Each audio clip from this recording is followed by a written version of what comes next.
Hi everybody, Jennifer Blevin-Smith here with Integral Clinic Solutions, and you're watching my YouTube channel, Navigating the Business of Medicine.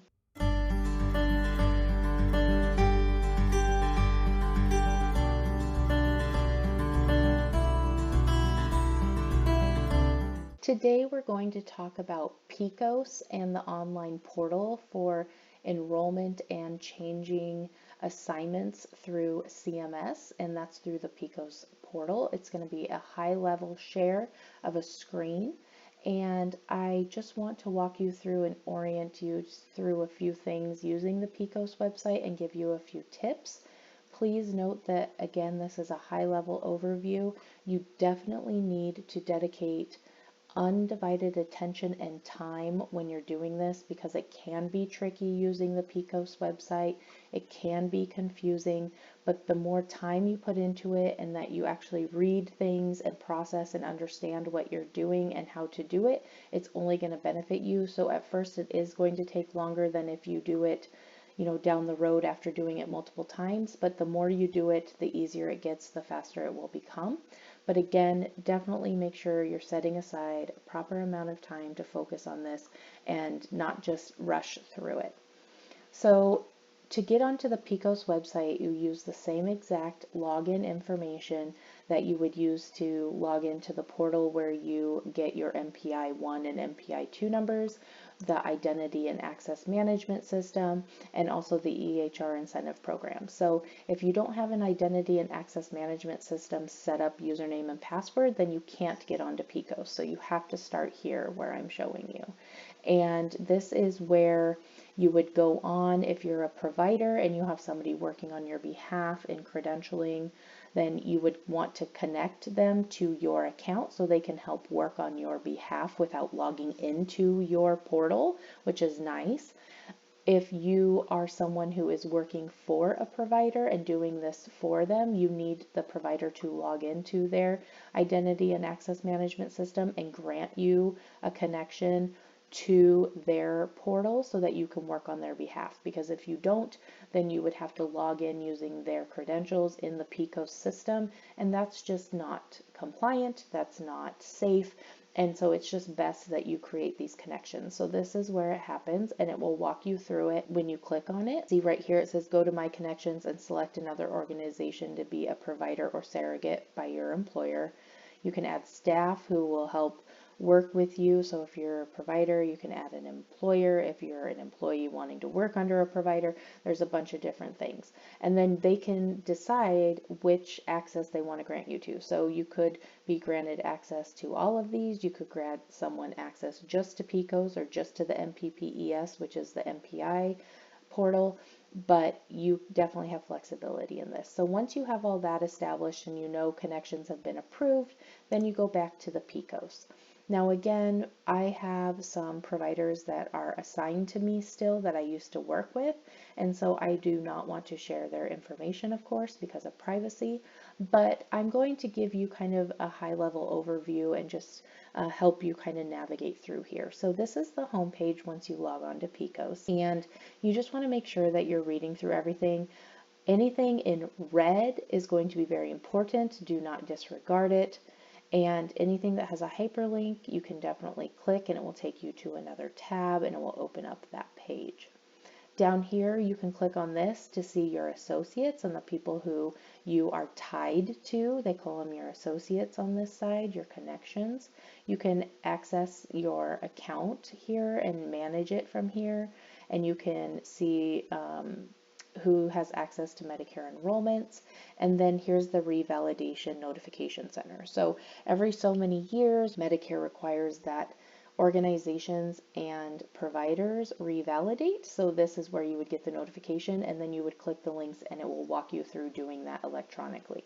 Now just be mindful that you can complete the applications on here for whatever you're needing to do, whether it's an initial application, it's a reassignment application or a revalidation application, and print it and mail it in through snail mail to Medicare, but that's going to take a lot longer to process. So I highly recommend doing everything electronically.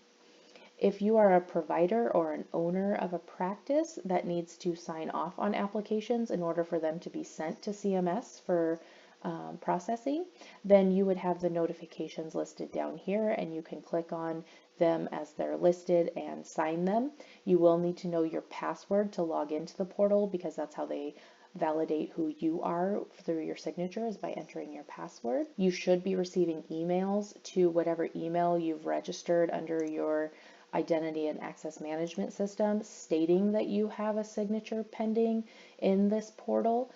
But if not, then if you know people are working on credentialing you or some of your upcoming staff or new providers, you'd want to be checking this to make sure you're not missing anything, because a delay in signing this delays CMS from processing, and you won't get anywhere with credentialing or reassignment unless you do so.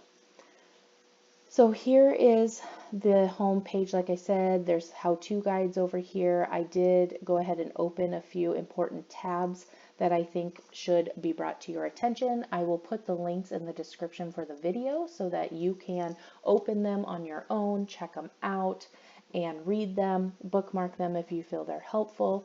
But again, I want to stress, you really need to put the time into this website.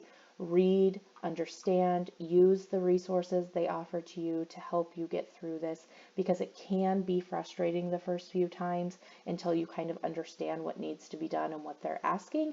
And then after you do it a few times, like I said, it gets faster and easier. So I'm going to go ahead, I'm going to click on my associates. I won't be able to scroll all the way down because, again, I do have some associates already tied to me. But you can do the initial enrollment application. So if you've never enrolled with CMS, this is where you would come. And it tells you, create an application for initial enrollment only if you are enrolling in Medicare for the first time, enrolling in a new state. So maybe you were enrolled in Oregon, but now you need to be Washington. Then that would be appropriate, because every state runs their own Medicare program through their MAC. And if you're enrolling with a new specialty, so you maybe were enrolled as internal med, but now you've done a fellowship and you're doing dermatology or something, and you want to add that. So that would be appropriate use for initial enrollment.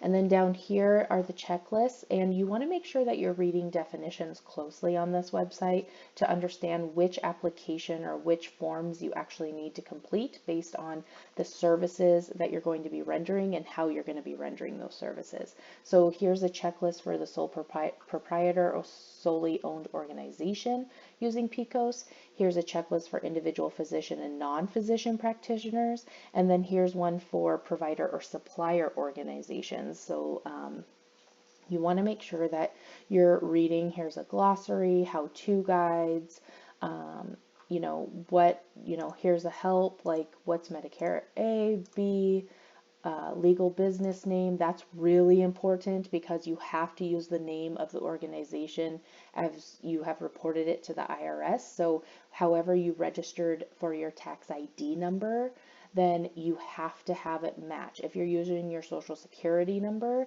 then your legal name has to match legally how you file your taxes. That's really important, or it will just bump it out real quick. And then your MPIs, of course. And then here is where you can create the initial enrollment application. Here are any application warnings that you might have. If you have started an application, but you haven't completed it and submitted it, then it would populate here, so you could go in. It does flag it in real time if you're missing something or something needs to be corrected that they try to catch before submission. Then you can look at them here, and it will walk you through and tell you what needs to be fixed. If anything has been submitted to CMS, it's been signed, it's been completed, and it needs corrections, then those will populate here. And then if you've had any that have just been flat out rejected, then it will be listed here. So it's really nice that you can have an easy link to those if you need to. And from the home page, I don't know if you saw it, but under My Associates, you can resume any applications that you've started working on that are saved but not completed. You can also access it from that page. And then here's your existing associates. Again, I'm not going to scroll down further, but anyone that has been connected to you through the identity and access management system is going to be down here. And then there will be links where you can click on them specifically and see if they need anything for each profile individually. Some things that people don't realize is if you're starting a new practice, you need to enroll your organization or the practice itself as its own entity, and you'll get your own information and approval of the application for that organization. And then you also have to do each individual provider that's going to be working in that organization. So you're going to have to either fill out an initial enrollment and connect them to that organization once it's approved, or once it's approved, if they already have a CMS enrollment, you just have to reassign them to this new organization. And providers can be assigned to multiple different organizations at once. You don't have to just have one and then it has to cancel each other out to go to another one. That's not how it works. You can be associated with many different ones, but you do have to be associated. But you can't associate yourself to an organization until Medicare has approved that enrollment for the organization. So if you're starting your own practice or if you're helping someone starting their own practice, first you have to do the initial enrollment for the organization itself if it hasn't been done yet. And then once you get that approved application, then you can start doing it for every provider that will be working in that organization. And that's where a lot of people get confused. Nurse practitioners and doctors, they get reassigned to organizations. So if they have an existing CMS profile and they've already been approved previously for somewhere else, then you have to reassign them. And it doesn't take as long, and you can do it still electronically, but you still have to do it. Physician assistants are a little bit different because they cannot practice on their own without a supervising physician, like a nurse practitioner can in many states, and of course doctors can.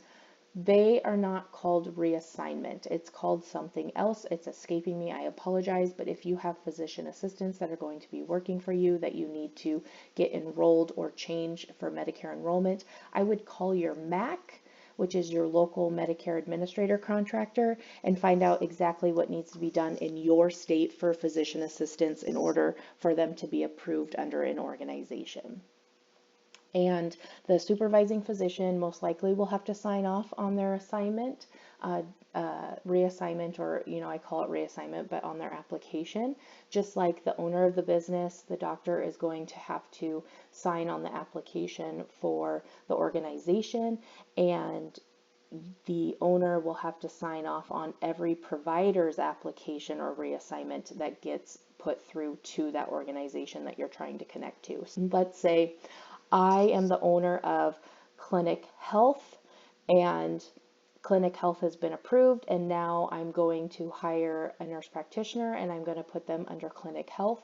When that application comes through, not only does that nurse practitioner have to sign it if she's not the one filling it out on her own, somebody's doing it on her behalf, then it will go to her email notifying her there's a signature for her, but it will also come to me as the owner of the organization to approve her to tie her to the organization as well. And then that application will be submitted to CMS. So there are often times where more than one signature is required, not just the provider whom it's being filled out for, but also the owner of the business and what you're trying to tie them to, or if they need a supervising physician, they have to approve it. So just keep that in mind. There are all these helpful guides, how-to guides, how to navigate through the site, how to view information on your computer, how to search for information, how to print, who you should call, if you should call your MAC, if it's an issue on the PECOS that would be answered by your MAC, Medicare Administrative Contractor. I've talked about those multiple times in other videos, but they are the organizations that every state is assigned to a different one that actually administers the Medicare benefits and takes care of all of the processing of claims. So you would want to make sure you would contact them if it says MAC, so it could be Noridian, the other ones are escaping me, but Oregon, Washington, California, we all use Noridian, so that's why it's on the front of my mind. Or if you need to actually call the external user services that runs this website, and their contact number is conveniently at the bottom. So I'll put this in the description. Here is an example of a self-service application to start walking you through, and the red asterisks make you put that in there. If you don't have a Medicare ID or web tracking ID, then you don't have to put it in and it's not a required field. Here's some more helpful links to help you understand what is going to be needed from you when you're filling out an application or a reassignment application.